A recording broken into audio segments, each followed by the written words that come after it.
जी अस्सलाम वालेकुम। उम्मीद है कि आप सब लोग खैरियत से होंगे। साइफर केस का तफसीली फैसला आ गया है जिसमें इस्लामाबाद हाई कोर्ट ने कहा है कि प्रोसिक्यूशन इमरान खान साहब के खिलाफ केस साबित करने में नाकाम रही है। ये साइफर वो पहला केस था जिसमें इमरान खान साहब के ऊपर गद्दारी वाला बयानिया बनाने की कोशिश की गई। हुकूमत की जानिब से कहा गया कि जी मुल्क का वजीर आजम गद्दार है, उसने साइफर लीक कर दिया। शाह महमूद कुरैशी जो वजीर खारजा हैं वो गद्दार हैं, उन्होंने साइफर लीक कर दिया। उस मुकदमे को जिस भोंडे तरीके से अदालत के अंदर चलाया गया, जब खान साहब के वकला ने इल्तवा लेने की कोशिश की तो सरकारी वकील दे दिया गया इमरान खान को कि जी यही आपका दिफा करेगा, जो पहले प्रोसिक्यूशन की टीम का कहीं हिस्सा भी रह चुका था। उसके ऊपर बहुत ज्यादा तनकीद हुई लेकिन वो केस चलाते रहे, उन्होंने सजा दे दी। बुनियादी मकसद ये था कि इलेक्शन से पहले इनको सजाएं दी जाएं और इलेक्शन का नतीजा फिर जो निकलेगा उसके ऊपर फिर अगली सियासत होगी। लेकिन उस केस के फैसले के बाद इस्लामाबाद हाई कोर्ट ने उस केस को मुअत्तल कर दिया था, फैसले को मुअत्तल कर दिया था और अब उन्होंने तफसीली फैसला जारी किया है। कालादम करार दे दिया था बाद में उसको, और तफसीली फैसले में भी उन्होंने यही लिखा है कि जी प्रोसिक्यूशन इमरान खान के खिलाफ केस साबित करने में नाकाम रही है और इंतहाई भोंडे तरीके से ये केस चलाया गया, जल्दी से ये केस चलाया गया, सरकारी वकील दे दिया गया इमरान खान साहब को। इसका भी जिक्र है उस तफसीली फैसले के अंदर। तो यहां से जो सिलसिला शुरू हुआ था गद्दारी वाला, एक कि जी ये है तो वो है, और फिर वो दूसरी तरफ कभी जाता है कभी तीसरी तरफ जाता है। जब भी ये केस मेरिट के ऊपर सुने जाएंगे, मैंने आपको पहले भी अर्ज किया था कि इन केसेस के अंदर कुछ भी नहीं है, ये सारे इंतहाई भोंडे किस्म के केसेस हैं।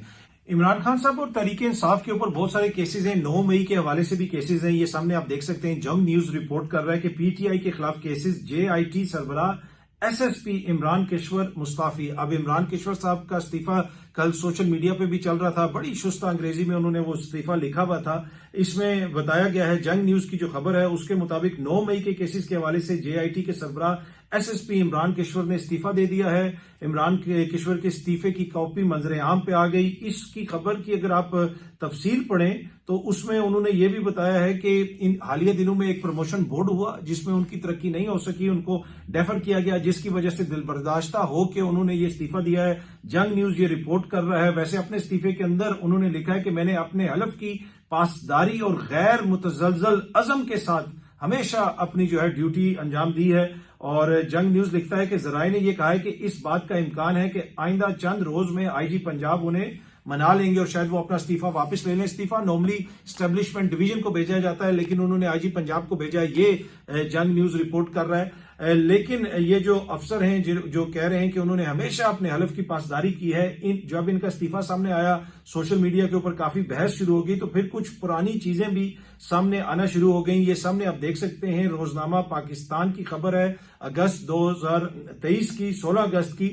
इस खबर की हेडलाइन क्या है कि जमान पार्क में प्याले में राख में पड़े तावीज को छूने लगा तो बुशरा बीबी कहने लगी कि इमरान खान को गिरफ्तार करने के लिए जाने वाले जो अफसर हैं उनका हैरान कुन दावा। जनाब ये बिल्कुल इमरान किश्वर साहब जो हैं इन्हीं का ये दावा था। इन्होंने एक निजी टीवी को इंटरव्यू दिया, ये इमरान खान साहब को वहां गिरफ्तार करने गए थे। अब रोजनामा पाकिस्तान जो है वो रिपोर्ट ये कर रहा है कि निजी टीवी के साथ खुसूसी गुफ्तगू में डीआईजी लाहौर इमरान किश्वर ने बताया कि जब गिरफ्तारी के अहकाम मिलने पर वो जमान पार्क पहुंचे तो बंद दरवाजे नहीं खोले गए जिसके बायस पुलिस को दरवाजे तोड़ने पड़े। तो ये वही डीआईजी साहब हैं जिन्होंने लिखा है कि हमेशा उन्होंने अपने हलफ की पासदारी की है और बेहतरीन तरीके से अपनी ड्यूटी दी है। तो इधर भी उन्होंने बेहतरीन तरीके से ड्यूटी की, दरवाजे तोड़ के वो अंदर गए और उन्होंने बताया कि एक प्याले में रखी पोटली की राख में पड़े तावीज को छूने लगे तो बुशरा बीबी ने मुजामत की और बोली कि आप इनको ना छुएं, ये मुकद्दस चीजें हैं।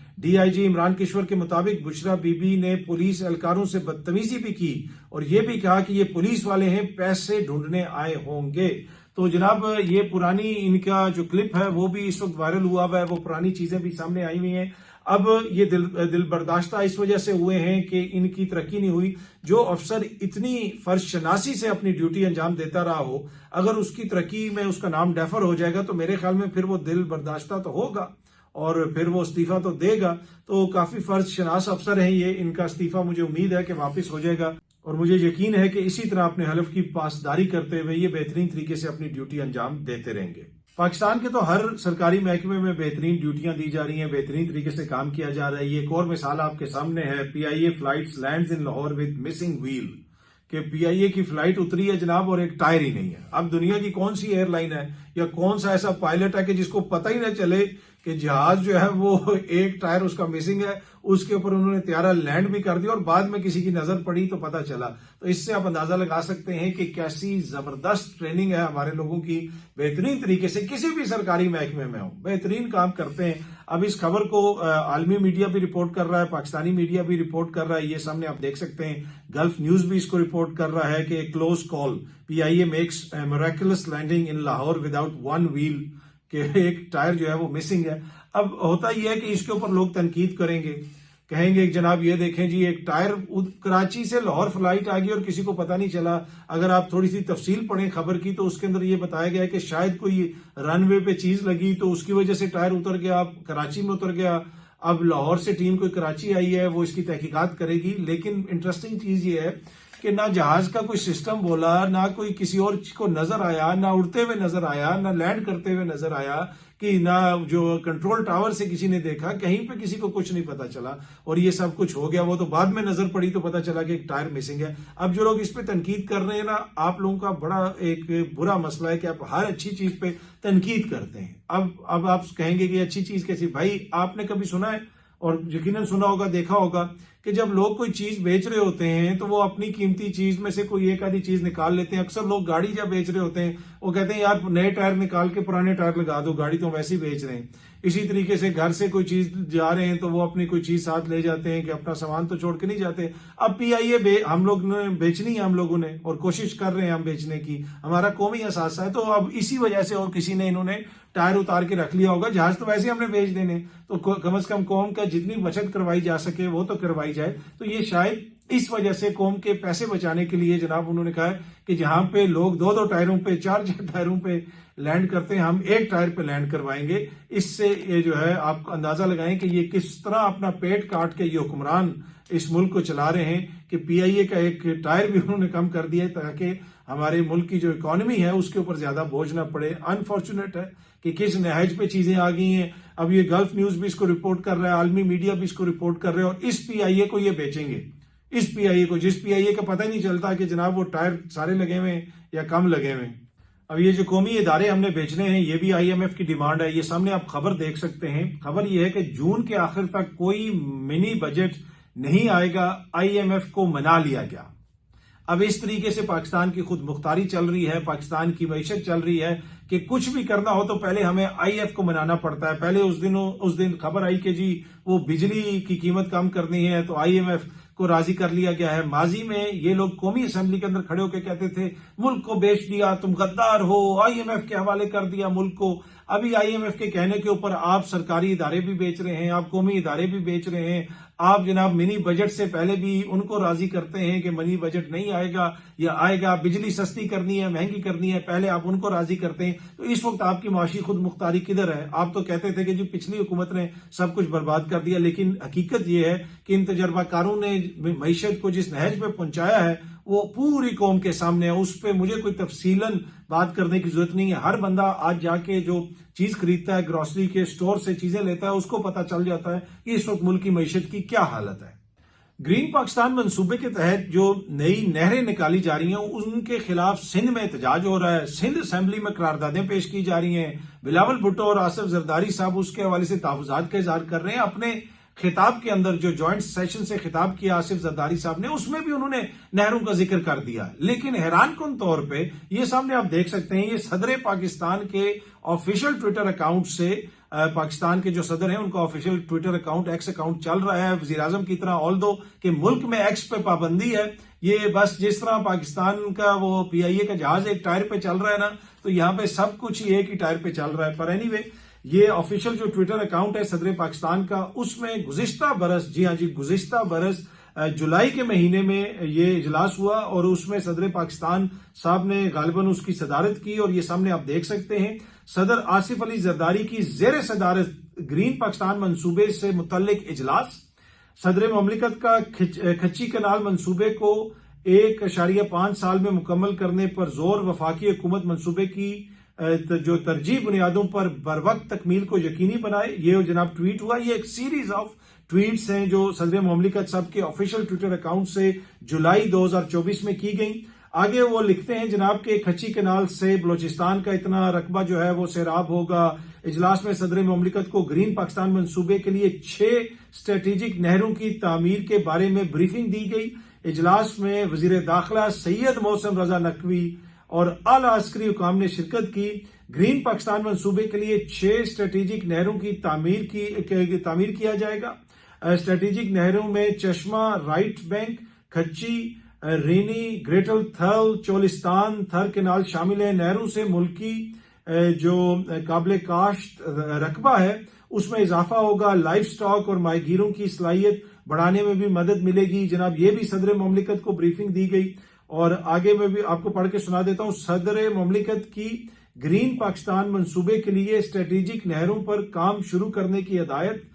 पानी का ज़िया रोकने के लिए स्ट्रेटेजिक नहरों की कंक्रीट लाइनिंग की जाए। सदर साहब ने यह भी कहा और अब ये कह रहे हैं कि जी वो नहरें कहां से निकल आई, नहरें कहां से आ गई। अब अगर ये कोई और नहरें हैं तो ठीक है, वो मेरी माजरत में कर लेता हूं, लेकिन ग्रीन पाकिस्तान मंसूबे पे तो तमाम ब्रीफिंग उनको दी गई थी। तो ये बंद कमरों में कुछ और कहते हैं, बाहर जाके सिंध की अवाम को ये कुछ और कहते हैं और पूरे पाकिस्तान की अवाम के साथ भी यही हो रहा है कि बंद कमरों में ये लोग कुछ और कहते हैं, हुक्मरान हमारे बाहर आके मुझे और आपको ये कुछ और बताते हैं। बलूचिस्तान में पेश आने वाले दहशतगर्दी के वाक़े के हवाले से ऑल पार्टी कॉन्फ्रेंस बुलाने की बात की जा रही है कि तमाम क़यादत वहां पे आए, बैठे, बात करें। फवाद चौधरी साहब लिखते हैं कि ऑल पार्टीज कॉन्फ्रेंस उसूली तौर पर ऐवान सदर की मेजबानी में होनी चाहिए। तहरीक इंसाफ इमरान खान और शाह महमूद कुरैशी पर मबनी 2 रुकनी वफ्द नुमाइंदगी के लिए तश्कील दे। उम्मीद है कि वकला रहनुमा अपना मुंह दिखाने के शौक में बेवकत शिरकत नहीं करेंगे। फवाद चौधरी साहब ये कह रहे हैं कि अगर ऐसी कोई कॉन्फ्रेंस होती है, ऐसी बात होती है, ये मुल्की मामला है, कौमी मामला है, इसमें तहरीक इंसाफ अगर शिरकत करती है, वो कहते हैं ठीक है जी आप ऑल पार्टीज कॉन्फ्रेंस बुला रहे हैं तो हमारी तरफ से इमरान खान साहब और शाह महमूद कुरैशी साहब शिरकत करेंगे, उनको बुलाया जाए। तो फवाद चौधरी साहब ये कह रहे हैं कि इनका नाम तजवीज होने चाहिए और पार्टी में से किसी और को जाने के बजाय इन दोनों शख्सियात को भेजा जाए। अब ये जो बलूचिस्तान का वाकया पेश आया उसके हवाले से मुख्तलिफ चीजें गर्दिश कर रही हैं। जावेद चौधरी साहब का मैं क्लिप भी देख रहा था जिसमें वो ये बता रहे थे कि पहले हुकूमत ने 400 से ज्यादा लोगों के हवाले से बताया कि वो हॉस्टेज बनाए गए हैं। फिर जो फिगर आया उसमें कुछ शहादतों का जिक्र है और कुछ लोगों को फ्री करने का जिक्र है, लेकिन 60 या उससे ज्यादा लोग जो हैं वो अभी भी मिसिंग है अगर उन फिगर्स को देखा जाए। ये जावेद चौधरी साहब कह रहे हैं तो उससे ये तासुर मिलता है कि शायद वो जो 60 लोग हैं उनको अगवाकार जो है अगवा करके साथ ले गए हैं। तो लेकिन ये कोई हतमी खबर नहीं है। जावेद चौधरी साहब ने भी कहा कि वो जो फिगर्स हैं उनको देख के वो ये बात कर रहे हैं। अब आज डीजी ISPR साहब इस हवाले से एक इंपॉर्टेंट प्रेस कॉन्फ्रेंस करेंगे और यकीनन उसमें ये सारी चीजें क्लियर हो जाएंगी और तमाम मामला जो भी ऑपरेशन के हवाले से हैं या दीगर हैं उनको क्लियर किया जाएगा। ऐसी कोई मुसद्दका फिलहाल खबर नहीं है कि किसी को अगवाकार साथ ले गए हैं।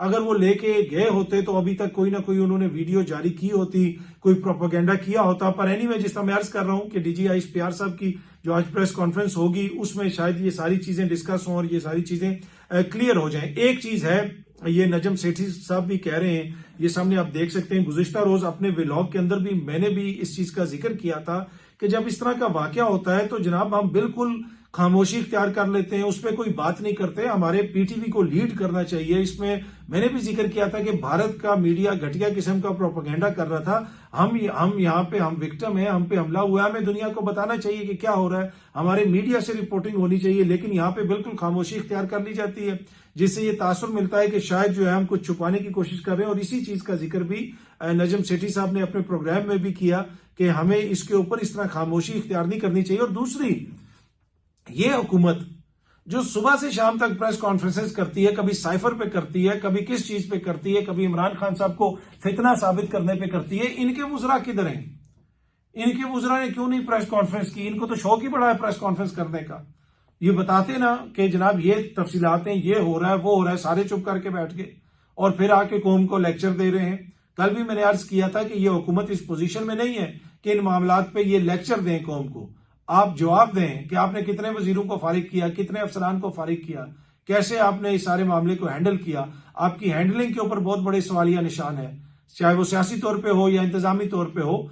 पर एनीवे आज की ये जो प्रेस कॉन्फ्रेंस है इसमें उम्मीद है कि ये सारी जो कंफ्यूजन है ये क्लियर होगी, जो फिगर्स के हवाले से, डिफरेंट चीजों के हवाले से। तो अभी तक तो ये प्रेस कॉन्फ्रेंस नहीं हुई है। जब ये प्रेस कॉन्फ्रेंस हो जाती है इसमें जो भी तफसीलात आएंगी हमारी कोशिश होगी कि आपके साथ शेयर की जाए। बहुत जल्दी आपसे दोबारा मुलाकात होगी। Thank you very much.